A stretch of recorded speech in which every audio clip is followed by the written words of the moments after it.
So I've got this thing. I do not like it when people bum cigarettes. As far as I'm concerned, as an addicted cigarette smoker, I don't ever have to bum a cigarette because I know where all my cigarettes come from because I have them at the ready, right? There's no question about that. So if you don't have that set up, then you don't need them as much as I do, and you should just stop it with your amateur hour nonsense and not come up and ask me for a cigarette. And then of course they don't have a light either, which is just like the worst. So generally I always lie and say this is my last one. No, sorry, I don't. I also think the selling thing is awkward. You feel weird because, you know, when they say the price, I mean, in this modern era, it's got to be at least $1, and that seems too high. Sorry, I have allergies. So, you know, I don't want to have anything to do with it. But there is an occasion when I do give up the cigarette, and that is when I am afraid. So if a scary person asks me for a cigarette, I give them the cigarette. Now, I'm still upset about it, but I just, in my mind, I'm like, well, it's not that big of a deal, in as much that if I can assuage my fear by giving this person something that they're asking me for, then, you know, I'm helping myself out, right? So their threatening nature is actually making me okay with giving them the cigarette because I feel like it's doing something for me, which is making me feel more safe. Now, I live here in Forestville, okay? Forestville is a small town. I'm from small towns. And the other day I was in Chicago. I was at Midway Airport, and, you know, I have all my luggage with me, and Midway is kind of a small airport, but, you know, not much security around, you know. So I was out in front, and a gentleman comes up, and he was a black gentleman. And he asked me, and he's very, you know, more than that, it's really nothing to do with it. Like, you know, he was like an urban guy. Okay, he even used slang that I didn't think they said anymore, which is he asked me if I could give him a square. Now, I've heard that expression before, but I thought it died out in like the 60s or something. But this guy, you know, I mean, he's an urban black guy, and I'm like, and I have all my luggage like kind of strewn out. I'm very vulnerable kind of, right? My laptop and all this kind of stuff. So I give him the square, right?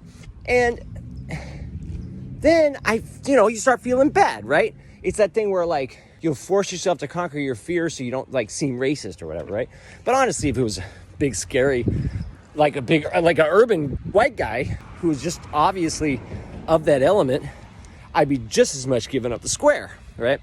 But I realized it got more complicated because the gentleman was black, as we're supposed to say now, not African American, because that is not accurate for the lineage of all people of the skin tone considered, and in this day of age, to be called black. So I gave him the square.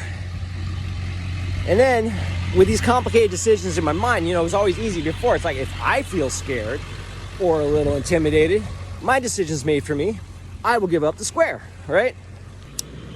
But I realized, because it was a black guy, that it complicated it for me because it made me feel racist or whatever, that I would be more afraid. So I came to a decision, and it might be a little bit controversial in some people's eyes, but I think it's totally rational and fine.